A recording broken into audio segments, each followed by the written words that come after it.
நீதிச் சட்டத்தின் பொருள் மற்றும் முக்கியத்துவம். இந்த பகுதியில் நீதிச் சட்டம் என்றால் என்ன என்பதையும் அதன் முக்கியத்துவத்தையும் பார்ப்போம்.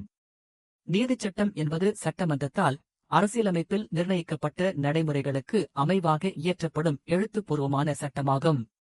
பொதுவாக ஒரு சட்ட மசோதா முதலில் சட்டமன்றத்தில் முன்வைக்கப்பட்டு அதன் பின்னர் விவாதம் மற்றும் வாக்கெடுப்பு நடைபெறுகிறது. தேவையான ஒப்புதல் மற்றும் சான்றளித்தல் நடைமுறைகள் நிறைவடைந்த பின்னர் அது நீதிச் சட்டமாக அமலுக்கு வருகிறது.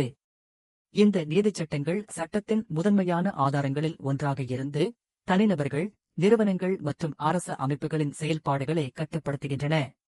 அவை மக்களின் சட்ட உரிமைகள் மற்றும் கடப்பாடுகளை வரையறுப்பதோடு அரசின் அதிகார பயன்பாட்டிற்கும் சட்ட அடிப்படையை வழங்குகின்றன. மேலும் சமூக, பொருளாதார மற்றும் நிர்வாக பிரச்சினைகளை தீர்ப்பதற்காக புதிய சட்டங்கள் இயற்றப்படவும் தேவைக்கேற்ப ஏற்கனவே உள்ள சட்டங்கள் திருத்தப்படவும் முடியும். பிளாக்ஸ் லா டிக்ஷனரி பார்வையில் நீதிச் சட்டம் என்பது சட்டமன்றத்தின் அதிகாரப்பூர்வமான எழுத்துப்பூர்வ சட்டவாக்க செயல் ஆகும். இது ஒரு விடயத்தை அறிவிக்கலாம், கட்டளையிடலாம் அல்லது தடை செய்யலாம். அதேபோல் பூவியர்ஸ் லா டிக்ஷனரி நீதிச் சட்டத்தை அரசியலமைப்பில் நிர்ணயிக்கப்பட்ட நடைமுறைகளின்படி வெளிப்படுத்தப்படும் சட்டமன்றத்தின் விருப்பம் என வலியுறுத்துகிறது. எனவே ஒரு நீதிச் சட்டத்தை வெறுமனே வாசிப்பது மட்டும் போதாது. அதன் பொருள், நோக்கம் மற்றும் நடைமுறை பயன்பாட்டை சரியாக புரிந்துகொள்வது அவசியமாகும். இதனை சுருக்கமாக legislative will constitutional procedure written law statute என்று நினைவில் வைத்துக் கொள்ளலாம். அதாவது சட்டமன்றத்தின் விருப்பம் அரசியலமைப்பில் நிர்ணயிக்கப்பட்ட நடைமுறைகளின்படி எழுத்து வடிவில் வெளிப்படுத்தப்பட்டால் அது நீதிச் சட்டம் ஆகிறது. நீதிச் சட்டங்கள், சட்டம் மற்றும் ஒழுங்கு. இந்த பகுதியில் நீதிச் சட்டங்கள் சட்டம் மற்றும் ஒழுங்கை பாதுகாப்பதில் வழக்கறிஞர்களும் நீதிமன்றங்களும் வகிக்கும் பங்கை பார்க்கிறோம். வழக்கறிஞர்கள் நீதிச் சட்டங்களின் பொருளை விளக்கி கருத்துமயக்கமான சட்டப்பிரிவுகளுக்கு பொருள்கோடல் விதிகள் மற்றும் வழக்கு தீர்ப்புகளின் உதவியுடன் பொருள்கோடல் வழங்குகின்றனர். மேலும் தங்களது கட்சிக்காரர்களின் சட்ட உரிமைகள் மற்றும் நலன்களை பாதுகாத்து தேவையான நிவாரணங்களை நீதிமன்றத்தில் கோருகின்றனர். சட்டங்களில் காணப்படும் குறைபாடுகள் தொடர்பாக புதிய சட்டங்கள் அல்லது சட்ட திருத்தங்களுக்கு சட்டவியல் பரிந்துரைகளையும் வழங்க முடியும். மறுபுறம் நீதிமன்றங்கள் தொடர்புடைய நீதிச் சட்டத்தின் பொருளையும் பயன்பாட்டையும் தீர்மானித்து அந்த சட்டத்தை வழக்கின் உண்மைகளுக்கு பயன்படுத்தி தீர்ப்பு வழங்குகின்றன. இதன் மூலம் ஒரே சட்டம் வெவ்வேறு வழக்குகளில் சீராகவும் நியாயமாகவும் பயன்படுத்தப்படுவதை உறுதி செய்கின்றன. தேவையான சந்தர்ப்பங்களில் நீதித்துறை மீளாய்வு மூலம் சட்டத்தின் அரசியலமைப்பு செல்லுபடித்தன்மையையும் பரிசீலிக்க முடியும். இவ்வாறு வழக்கறிஞர்களும் நீதிமன்றங்களும் இணைந்து நீதிச் சட்டங்களை சரியாக பொருள்கோடல் செய்து நடைமுறைப்படுத்துவதன் மூலம் சட்ட ஒழுங்கு, சட்ட ஆட்சி மற்றும் மக்களின் உரிமைகள் மற்றும் சுதந்திரங்கள் பாதுகாக்கப்படுகின்றன. நீதிச் சட்டங்களின் பொருள்கோடல், அதன் வளர்ச்சியும் இயல்பும். இந்த பகுதியில் நீதிச்சட்ட பொருள்கோடல் எவ்வாறு வளர்ச்சியடைந்தது என்பதை பார்க்கிறோம். ஆரம்ப காலத்தில் நீதிச் சட்டங்களின் பொருள்கோடல் தனித்து முக்கியமான சட்டவியல் துறையாக கருதப்படவில்லை. சட்டத்தில் பயன்படுத்தப்பட்ட சொற்களை அவற்றின் நேரடி அல்லது இயந்திர போன்ற பொருளில் பயன்படுத்துவது போதுமானதாக கருதப்பட்டது. பின்னர் பாராளுமன்ற மேலாதிக்கத்திலிருந்து அரசியலமைப்பின் மீயுயர் தன்மை நோக்கிய மாற்றத்துடன் சட்டமன்றம் இயற்றும் சட்டங்களும் அரசியலமைப்பின் நியாயாதிக்கத்திற்குள் இருக்க வேண்டும் என்ற கருத்து வலுப்பெற்றது. இதன் காரணமாக நீதிமன்றங்களின் பங்கு வெறும் சட்டச் சொற்களை இயந்திரமாக பயன்படுத்துவதிலிருந்து சட்டத்தின் நோக்கம் மற்றும் அரசியலமைப்புச் சூழலையும் கருத்தில் கொண்டு பொருள்கோடல் செய்வதாக விரிவடைந்தது. வில்லியம் எஸ்கிரிட்ஜ் இதனை சிண்டரூலர் ஆஃப் லீகல் ஸ்காலர்ஷிப் என்று குறிப்பிடுவதன் மூலம் முன்பு புறக்கணிக்கப்பட்டிருந்த இந்த துறை இன்று முக்கியமான சட்டவியல் துறையாக வளர்ந்திருப்பதை எடுத்துக்காட்டுகிறார்.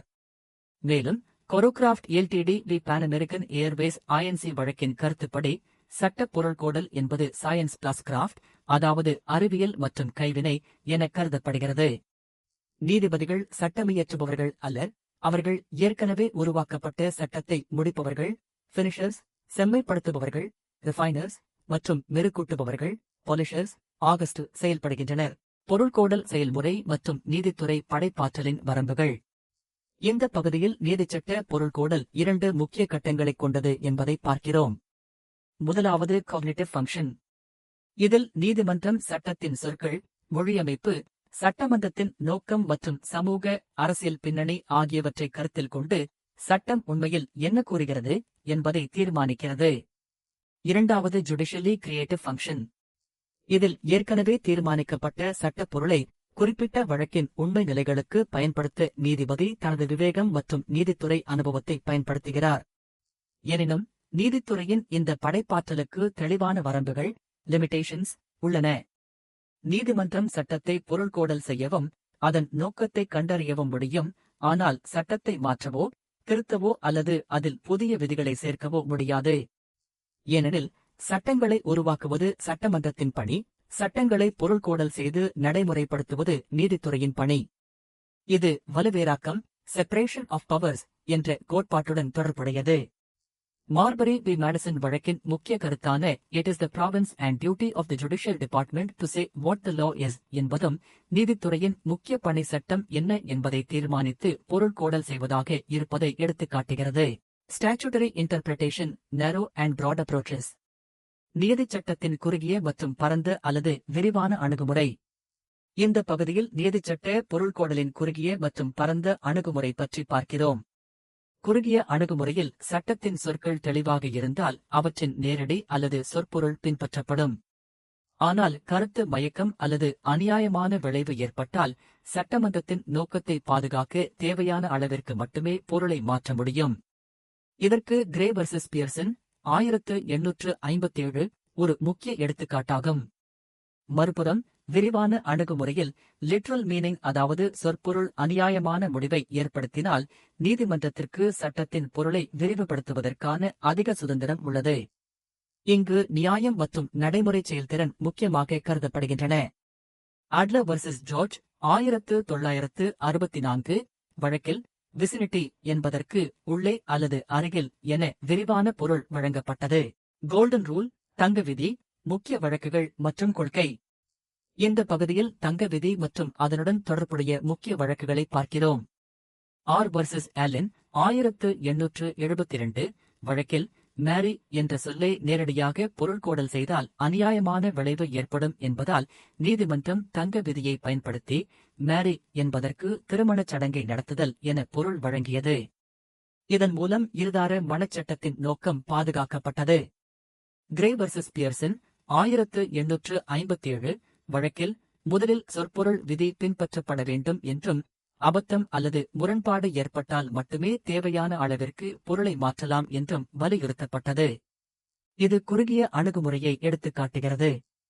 அட்லர் வர்சஸ் ஜார்ஜ் 1964 வழக்கில் விசினிட்டி என்பதற்கு உள்ளே அல்லது அருகில் என விரிவான பொருள் வழங்கப்பட்டு தங்க விதியின் பிராட் அப்ரோச் பரந்த அணுகுமுறை வெளிப்படுத்தப்பட்டது. அதேபோல் சிக்ஸ்வொர்த் 1935 வழக்கில் தனது தாயைக் கொன்ற ஒருவர் சட்டத்தின் சொற்பொருள் விதி மூலம் சொத்தை பெறும் நிலை ஏற்பட்டதால் நீதிமன்றம் தங்க விதி மற்றும் பொதுக் கொள்கை அடிப்படையில் அவர் தனது சொந்த குற்றத்தின் மூலம் நன்மை பெறக்கூடாது என்ற கொள்கையை பயன்படுத்தியது. நீதிச்சட்ட பொருள்கோடலின் வரலாறும் வளர்ச்சியும். இந்த பகுதியில் நீதிச்சட்ட பொருள்கோடல் எவ்வாறு காலப்போக்கில் வளர்ச்சியடைந்தது என்பதை பார்க்கிறோம். ஆரம்ப காலத்தில் சட்டங்கள் குறைவாக இருந்ததால் பொதுச்சட்டம் காமன் லா முக்கியமான சட்ட ஆதாரமாக இருந்தது. நீதிச்சட்டங்கள் இருந்தபோதும் நீதிமன்றங்கள் அவற்றை பெரும்பாலும் லிட்ரல் அல்லது மெக்கானிக்கல் அப்ரோச் மூலம் சட்டத்தில் பயன்படுத்தப்பட்ட சொற்களின் நேரடி பொருளின் அடிப்படையில் பொருள்கோடல் செய்தன. பின்னர் 1688 குளோரியஸ் ரெவல்யூஷன் மற்றும் பில் ஆஃப் ரைட்ஸ் 1689 ஆகியவற்றின் மூலம் பார்லிமெண்டரி சுப்ரிமேசி அதாவது பாராளுமன்ற மேலாதிக்கம் வலுப்பெற்றது. ஆனால் சொற்பொருள் விதி சில சந்தர்ப்பங்களில் அநியாயமான அல்லது அபத்தமான விளைவுகளை ஏற்படுத்தியதால் அந்த கடுமையை தளர்த்து கோல்டன் ரூல் வளர்ச்சியடைந்தது. ஆர் வர்சஸ் ஆலன் 1872 போன்ற வழக்குகள் சட்டத்தின் நோக்கத்தை பாதுகாக்கும் வகையில் சொற்பொருளிலிருந்து தேவையான அளவு விலகுவதை காட்டுகின்றன. அதனைத் தொடர்ந்து ஹேடன்ஸ் கேஸ் 1584 மூலம் உருவான மிஸ்சீஃப் ரூல் சட்டம் எந்த குறைபாட்டை அல்லது மிஸ்சீஃப் ஐ தீர்க்கும் நோக்கில் இயற்றப்பட்டது என்பதை கவனத்தில் கொள்ளும் அணுகுமுறையை வலுப்படுத்தியது. 20ஆம் நூற்றாண்டில் வெல்ஃபேர் ஸ்டேட் மற்றும் சிக்கலான சட்டங்கள் அதிகரித்ததால் சட்டத்தின் பரந்த நோக்கம் மற்றும் குறிக்கோளை கருத்தில் கொள்ளும் பர்போசிவ் அப்ரோச் மேலும் முக்கியத்துவம் பெற்றது. நவீன நீதிச்சட்ட பொருள்கோடல். இந்த பகுதியில் நவீன நீதிச்சட்ட பொருள்கோடலின் முக்கிய மாற்றங்களை பார்க்கிறோம். பாரம்பரியமாக நீதிமன்றங்கள் ஹான்சார்ட் போன்ற வெளியக உதவிகளை பயன்படுத்துவதில் கட்டுப்பாடுகளை கொண்டிருந்தன. ஆனால் பெப்பர் வர்சஸ் ஹார்ட் 1993 வழக்கிற்கு பின்னர் குறிப்பிட்ட நிபந்தனைகளின் கீழ் ஹான்சார்ட் சட்ட பொருள்கோடலுக்கு உதவியாக பயன்படுத்த அனுமதி வழங்கப்பட்டது. குறிப்பாக சட்டத்தின் சொற்கள் தெளிவற்றதாகவோ அல்லது அபத்தமான விளைவுகளை ஏற்படுத்தக்கூடியதாகவோ இருக்கும்போது பார்லிமெண்டரி டிபேட்ஸ் மூலம் சட்ட மன்றத்தின் நோக்கத்தை புரிந்து கொள்ள உதவியாக ஹான்சார்ட் பயன்படுத்தப்படலாம். மேலும் நவீன காலத்தில் நீதிச்சட்ட பொருள்கோடல் என்பது வெறும் சட்டச் சொற்களின் நேரடி பொருளை கண்டறிவதில் மட்டும் மட்டுப்படுத்தப்படவில்லை. Constitutional supremacy, rule of law, separation of powers மற்றும் ஜுடிஷியல் இண்டிபெண்டன்ஸ் போன்ற அரசியலமைப்பு கோட்பாடுகளும் கருத்தில் கொள்ளப்படுகின்றன. குறிப்பாக சட்டங்களை பொருள்கோடல் செய்யும் போது அடிப்படை உரிமைகள் மற்றும் அரசியலமைப்பு சட்ட மதிப்புகளும் பாதுகாக்கப்பட வேண்டும். எனவே நவீன பொருள்கோடல் என்பது சட்ட உரை, நோக்கம், சூழல், நியாயம், நடைமுறை சாத்தியம், அரசியலமைப்பு கொள்கைகள் ஆகியவற்றுக்கு இடையில் சமநிலையை ஏற்படுத்தும் செயல்முறையாக வளர்ந்துள்ளது. இதன் வளர்ச்சியை சுருக்கமாக பார்த்தால் ஸ்ட்ரிக்ட் லிட்ரல் இன்டர்பிரேஷன் சட்டத்தின் சொற்களை நேரடியாக பொருள்கோடல் செய்வதிலிருந்து தொடங்கியது. பின்னர் கண்ட்ரோல்ட் ஃபிளெக்சிபிலிட்டி மூலம் தேவையான நெகிழ்வுத்தன்மை அறிமுகமானது. அதன் பின் கான்டெக்ஸ்ட் அண்ட் பர்பஸ் மற்றும் கான்ஸ்டிடியூஷனல் இன்டர்பிரேஷன் மூலம் சட்டத்தின் நோக்கம், சூழல் மற்றும் அரசியலமைப்பு கொள்கைகள் கருத்தில் கொள்ளப்பட்டன. நீதிச்சட்ட பொருள்கோடலின் முக்கியத்துவமும் சிக்கல்களும். இந்த பகுதியில் நீதிச்சட்ட பொருள்கோடல் ஏன் நவீன சட்ட நடைமுறையில் மிகவும் முக்கியமானது என்பதை பார்க்கிறோம். இது நீதிமன்றங்களுக்கு மட்டும் தேவையான திறன் அல்ல. பிரான்சிஸ் பென்யன் குறிப்பிடுவது போல, சட்டமன்றம், நீதிமன்றங்கள் மற்றும் அமலாக்க நிறுவனங்கள், சட்ட அறிஞர்கள் மற்றும் சட்டத்திற்கு உட்பட்ட பொதுமக்கள் என பல தரப்பினருக்கும் நீதிச்சட்டத்தின் பொருளை புரிந்து கொள்வது அவசியமாகிறது. அதேபோல் ஜேம்ஸ் ஸ்பிகல்மன் அவர்களும் நவீன சட்ட நடைமுறையில் நீதிச்சட்ட பொருள்கோடலின் முக்கியத்துவத்தை வலியுறுத்துகிறார். நீதிச்சட்டங்கள் பொதுவான மொழியில் எழுதப்படுவதால் அவற்றில் தெளிவின்மை, கருத்து மயக்கம், தெளிவற்ற தன்மை, முரண்பாடு அல்லது விடுபட்ட சொற்கள் போன்ற சிக்கல்கள் ஏற்படலாம். மேலும் சட்டம் இயற்றப்படும் போது எதிர்காலத்தில் உருவாகக்கூடிய அனைத்து சூழ்நிலைகளையும் சட்டமன்றத்தால் முன்கூட்டியே ஊகிக்க முடியாது. எனவே ஒரு உண்மையான பிணக்கு நீதிமன்றத்திற்கு வரும்போது அந்த சட்டத்தின் மீனிங் அண்ட் ஸ்கோப் என்ன என்பதை நீதிமன்றம் தீர்மானிக்க வேண்டிய நிலை ஏற்படுகிறது. இதற்காக நீதிமன்றம் சட்டத்தின் உரை, வழக்கின் உண்மைகள் மற்றும் தரப்புகள் முன்வைக்கும் சட்டவாதங்கள் ஆகியவற்றை கருத்தில் கொண்டு சட்டத்தை பொருள்கோடல் செய்கிறது. இதன் மூலம் சட்டம் அதன் நோக்கத்திற்கும் நியாயத்திற்கும் ஏற்ப நடைமுறையில் செயல்படுவதை உறுதி செய்ய முடிகிறது. சட்டவாக்க மன்றத்தின் நோக்கம் லெஜிஸ்லேட்டிவ் இன்டென்ஷன். இந்த பகுதியில் சட்டவாக்க மன்றத்தின் நோக்கம் என்பதன் முக்கியத்துவத்தையும் அதனை கண்டறிவதில் ஏற்படும் சிக்கல்களையும் பார்க்கிறோம். லெஜிஸ்லேட்டிவ் இன்டென்ஷன் என்பது ஒரு சட்டத்தை இயற்றும் போது சட்டமன்றம் அடைய விரும்பிய குறிக்கோள் அல்லது நோக்கம் ஆகும். ஒரு சட்டத்தின் பொருளை தீர்மானித்து அதனை நடைமுறையில் சரியாக பயன்படுத்துவதற்கு இந்த நோக்கம் நீதிமன்றங்களுக்கு ஒரு முக்கிய வழிகாட்டியாக அமைகிறது. சட்டமன்றத்தின் நோக்கத்தை அறியும் போது முதலில் ஸ்டாச்சுட்டரி டெக்ஸ்ட், அதாவது சட்டத்தின் சொற்கள் மற்றும் அமைப்பு கவனிக்கப்படுகின்றன. தேவையான போது சட்டமன்ற வரலாறு மற்றும் சட்டம் இயற்றப்பட்ட காலத்தின் சோஷியல் பாலிசி கான்டெக்ஸ்ட் ஆகியவையும் கருத்தில் கொள்ளப்படலாம். இருப்பினும் சட்டமன்றத்தின் நோக்கம் தெளிவாக இருந்தாலும் ஒரு குறிப்பிட்ட வழக்கின் உண்மை நிலைக்கு அந்த நோக்கத்தை எவ்வாறு பயன்படுத்துவது என்பதில் கருத்து வேறுபாடுகள் ஏற்படலாம். மேலும் சட்டத்தில் பயன்படுத்தப்படும் வேக் அல்லது ஆம்பிகுவஸ் லாங்குவேஜ், காலப்போக்கில் ஏற்படும் சமூக மாற்றங்கள் மற்றும் சட்டமன்றம் முன்கூட்டியே எதிர்பார்க்காத புதிய சூழ்நிலைகள் ஆகியவை ஆரம்பகால நோக்கத்தை இன்றைய சூழலில் பயன்படுத்துவதில் சவால்களை ஏற்படுத்துகின்றன. எனவே நீதிமன்றங்கள் சட்டத்தின் உரை, வரலாறு மற்றும் சூழல் ஆகியவற்றை கவனமாக ஆராய்ந்து சட்டமன்றத்தின் நோக்கத்திற்கும் நடைமுறை தேவைகளுக்கும் இடையில் சரியான சமநிலையை ஏற்படுத்த வேண்டும். சட்டமன்றத்தின் நோக்கம் மற்றும் ஜனநாயக முக்கியத்துவம். இந்த பகுதியில் சட்டமன்றத்தின் நோக்கம் மற்றும் அதன் ஜனநாயக முக்கியத்துவத்தை பார்க்கிறோம்.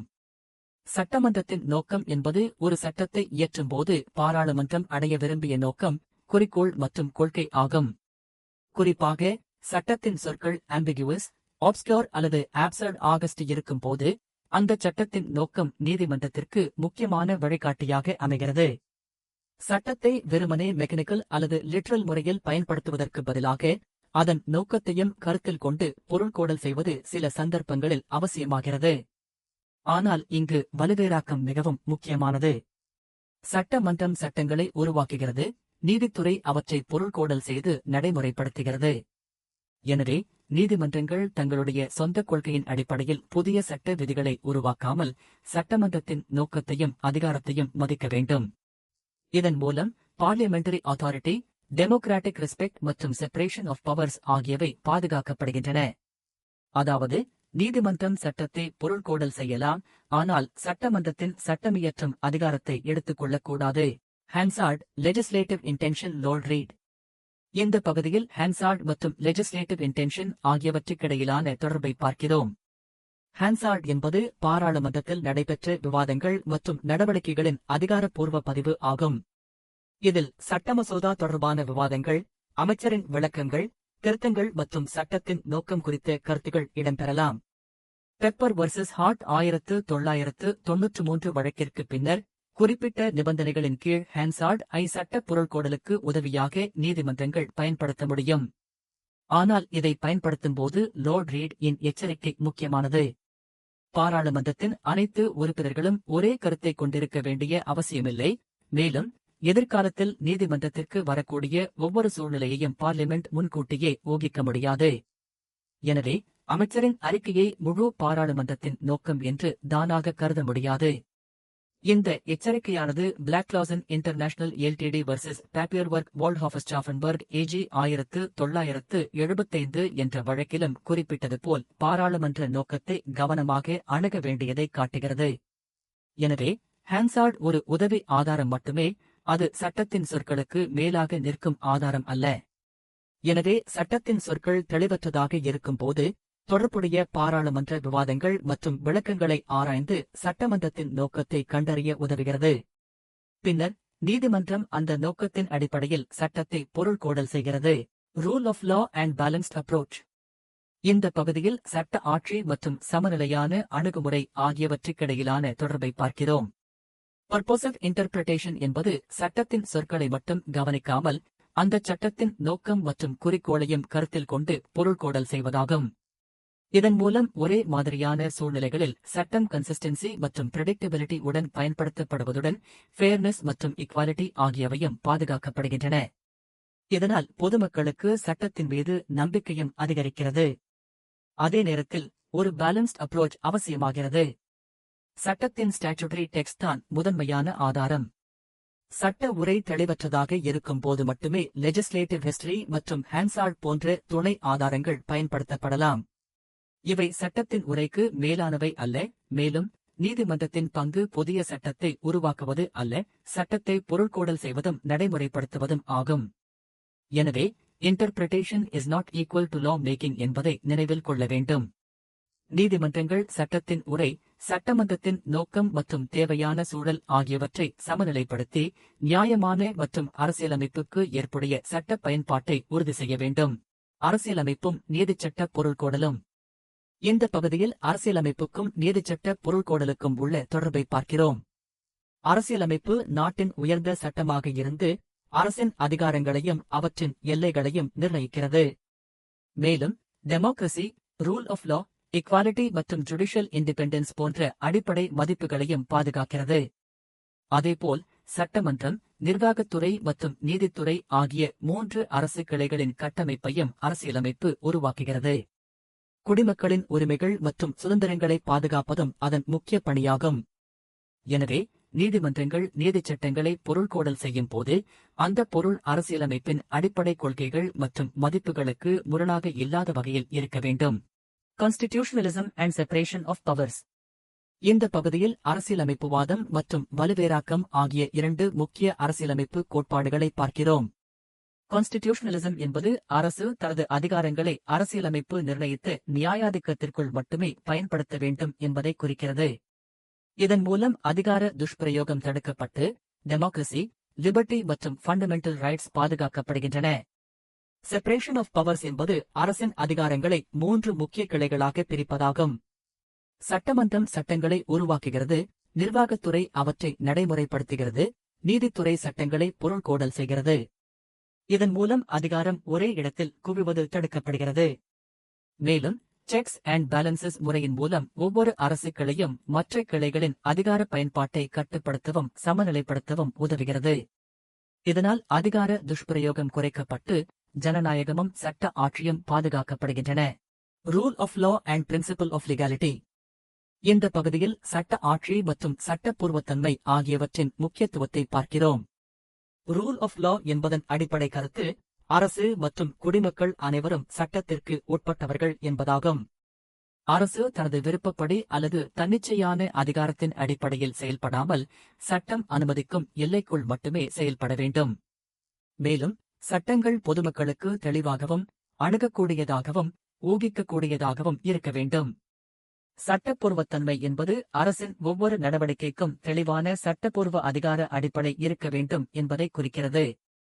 குறிப்பாக அரசின் நடவடிக்கை ஒருவரின் உரிமைகள் அல்லது சுதந்திரங்களை பாதிக்கும் போது அந்த நடவடிக்கைக்கு சட்டத்தில் தெளிவான ஆதாரம் இருக்க வேண்டும். எனவே அரசு தனிப்பட்ட விருப்பத்தின் அடிப்படையில் அல்லாமல் rule by law, not rule by men என்ற அடிப்படையில் செயல்பட வேண்டும். இதன் மூலம் அரசின் செயல்பாடுகளில் டிரான்ஸ்பெரன்சி, பிரெடிக்டபிலிட்டி மற்றும் அக்கவுண்டபிலிட்டி அதிகரிப்பதுடன் குடிமக்களின் உரிமைகள் மற்றும் சுதந்திரங்களும் பாதுகாக்கப்படுகின்றன. Judiciary, statutory interpretation and judicial tension. இந்த பகுதியில் நீதித்துறையின் பங்கு மற்றும் நீதிச்சட்ட பொருள்கோடல் தொடர்பான முக்கிய அம்சங்களை பார்க்கிறோம். ஒரு வழக்கு நீதிமன்றத்திற்கு வரும்போது அந்த சட்டத்தின் மீனிங் அண்ட் ஸ்கோப் என்ன என்பதை நீதிமன்றம் தீர்மானிக்கிறது. இதற்காக சட்டத்தின் இன்டர்னல் எய்ட்ஸ் போன்ற டைட்டில், பிரியாம்பிள், டெஃபினேஷன்ஸ், ப்ரொவிஷன்ஸ் மற்றும் கான்டெக்ஸ்ட் ஆகியவற்றையும் தேவையான போது எக்ஸ்டர்னல் எய்ட்ஸ் போன்ற லெஜிஸ்லேட்டிவ் ஹிஸ்டரி, ஹான்சார்ட், கேஸ் லா மற்றும் லீகல் டெக்ஸ்ட் ஆகியவற்றையும் பயன்படுத்தலாம். பின்னர் கண்டறியப்பட்ட சட்ட பொருளை வழக்கின் குறிப்பிட்ட உண்மை நிலைக்கு நீதிமன்றம் பயன்படுத்துகிறது. இங்கு ஜட்ஜ் ஆஸ் அ கண்டியூட் என்ற கருத்தும் முக்கியமானது. நீதிபதி சட்டத்தை உருவாக்குபவர் அல்ல, மாறாக சட்டமன்றத்தின் நோக்கத்தையும் சட்ட உரையையும் கண்டறிந்து அதனை நடைமுறையில் செயல்படுத்துபவர். இதன் மூலம் வலுவேராக்கம் மற்றும் சட்ட ஆட்சி பாதுகாக்கப்படுகின்றன. அதே நேரத்தில் நீதித்துறை பொருள்கோடலில் ஒரு ஜுடிஷியல் டென்ஷன் காணப்படுகிறது. ஒருபுறம் புதிய மற்றும் சிக்கலான சூழ்நிலைகளில் நியாயமான தீர்வை வழங்க இன்டர்பிரட்டிவ் ஃபிளெக்சிபிலிட்டி தேவைப்படுகிறது. மறுபுறம் சட்டம் லீகல் சர்டன்டி மற்றும் பிரெடிக்டபிலிட்டி கொண்டதாக இருக்க வேண்டும். எனவே நீதிபதிகள் பொருள்கோடல் சுதந்திரத்தையும் சட்டத்தின் உறுதியையும் சமநிலைப்படுத்த வேண்டும். Limitations of judicial power. இந்த பகுதியில் நீதித்துறை அதிகாரத்தின் எல்லைகள், லிமிட்ஸ் ஆன் ஜுடிஷியல் பவர் பற்றி பார்க்கிறோம். நீதிமன்றங்கள் சட்டத்தை பொருள்கோடல் செய்து அதன் பர்பஸ், டெக்ஸ்ட் மற்றும் கான்டெக்ஸ்ட் ஆகியவற்றை கருத்தில் கொண்டு சரியான பொருளை தீர்மானிக்கலாம். ஆனால் நீதிமன்றத்தின் பணி ஏற்கனவே உள்ள சட்டத்தை பொருள்கோடல் செய்வதுதான், புதிய சட்டத்தை உருவாக்குவதோ அல்லது சட்டத்தில் இல்லாத புதிய விதிகளை சேர்ப்பதோ அல்ல. இதற்கு காரணம் வலுவேராக்கம் என்ற அரசியலமைப்பு கோட்பாடாகும். சட்டங்களை உருவாக்கும் முதன்மையான அதிகாரம் சட்டமன்றத்துக்கு உரியது. நீதிமன்றங்கள் அந்த அதிகாரத்தை தங்களிடம் எடுத்துக்கொண்டால் ஜுடிஷியல் லாமேக்கிங் அதிகரித்து சட்டமன்றத்தின் பங்கு குறைந்து வலுவேராக்கமும் டெமோகிராட்டிக் அக்கவுண்டபிலிட்டியும் பாதிக்கப்படலாம். எனவே நீதிமன்றங்கள் தங்களுடைய பொருள்கோடல் அதிகாரத்தை பொறுப்புடன் பயன்படுத்துவது ஜுடிஷியல் ரெஸ்ட்ரெயின்ட் எனப்படும் அணுகுமுறையுடன் தொடர்புடையது. Legislative intention and overall conclusion. இந்த பகுதியில் சட்டமன்றத்தின் நோக்கம் மற்றும் முழுமையான கருத்தை சுருக்கமாக பார்க்கிறோம். லெஜிஸ்லேட்டிவ் இன்டென்ஷன் என்பது ஒரு சட்டத்தை இயற்றும்போது பாராளுமன்றம் கொண்டிருந்த நோக்கம் மற்றும் குறிக்கோள் ஆகும். நீதிமன்றங்கள் சட்டத்தை பொருள்கோடல் செய்யும் போது அந்த நோக்கத்தை மதித்து செயல்பட வேண்டும். இதன் மூலம் parliamentary authority, rule of law மற்றும் செப்பரேஷன் ஆஃப் பவர்ஸ் ஆகியவை பாதுகாக்கப்படுவதுடன் சட்டம் நியாயமாகவும் ஒரே மாதிரியாகவும் நடைமுறைப்படுத்தப்படுவதை உறுதி செய்ய முடிகிறது. முழுமையாக பார்க்கும்போது அரசியலமைப்பு அரசின் அதிகாரங்களுக்கு அடிப்படையையும் எல்லைகளையும் வழங்குகிறது. அதன் கீழ் சட்ட ஆட்சி மற்றும் வலுவேராக்கம் நிலைநிறுத்தப்படுகின்றன. சட்டமன்றம் சட்டத்தை உருவாக்குகிறது, நீதித்துறை அந்த சட்டத்தை பொருள்கோடல் செய்து நடைமுறைப்படுத்துகிறது. இந்த செயல்முறையில் லெஜிஸ்லேட்டிவ் இன்டென்ஷன் மற்றும் கான்ஸ்டிடியூஷனல் வேல்யூஸ் ஆகியவற்றை கருத்தில் கொண்டு சட்டமானது ஃபேர், கன்சிஸ்டன்ட் மற்றும் லாஃபுல் முறையில் பயன்படுத்தப்பட வேண்டும். எனவே நீதிமன்றங்கள் சட்டத்தை பொருள்கோடல் செய்யலாம், ஆனால் சட்டமன்றத்தின் இடத்தை எடுத்துக்கொண்டு புதிய சட்டத்தை உருவாக்கக்கூடாது. Statutory interpretation and construction. இந்த பகுதியில் நீதிச்சட்ட பொருள்கோடல் மற்றும் நீதிச்சட்ட கட்டமைப்பு ஆகிய இரண்டிற்கும் இடையிலான வேறுபாட்டை பார்க்கிறோம்.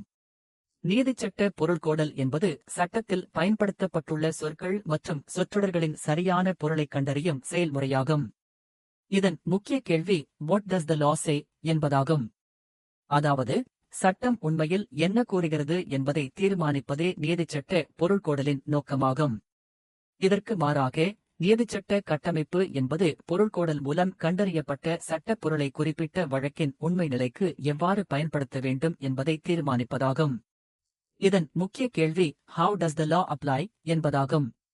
எளிமையாக கூறினால் இன்டர்பிரிட்டேஷன் என்பது சட்டத்தின் பொருளை கண்டறியும் செயல்முறையாகும். கன்ஸ்ட்ரக்ஷன் என்பது கண்டறியப்பட்ட அந்த பொருளை குறிப்பிட்ட வழக்கில் நடைமுறைப்படுத்தும் செயல்முறையாகும். இதனை ஆர் வர்சஸ் ஆலன் 1872 மற்றும் ஆட்லர் வர்சஸ் ஜார்ஜ் 1964 வழக்குகள் மூலம் புரிந்து கொள்ளலாம். ஆர் வர்சஸ் ஆலன் வழக்கில் மேரி என்ற சொல்லுக்கு திருமணச் சடங்கை நடத்துதல் என்ற பொருள் வழங்கப்பட்டது. அட்லர் வர்சஸ் ஜார்ஜ் வழக்கில் விசினிட்டி என்பதற்கு உள்ளே அல்லது அருகில் என்ற விரிவான பொருள் வழங்கப்பட்டது. இவ்வாறு இன்டர்பிரிட்டேஷன் மற்றும் கன்ஸ்ட்ரக்ஷன் இரண்டும் இணைந்து சட்டத்தின் நோக்கத்தை பாதுகாத்து நியாயமான மற்றும் பயனுள்ள நடைமுறைப்படுத்தலை உறுதி செய்கின்றன.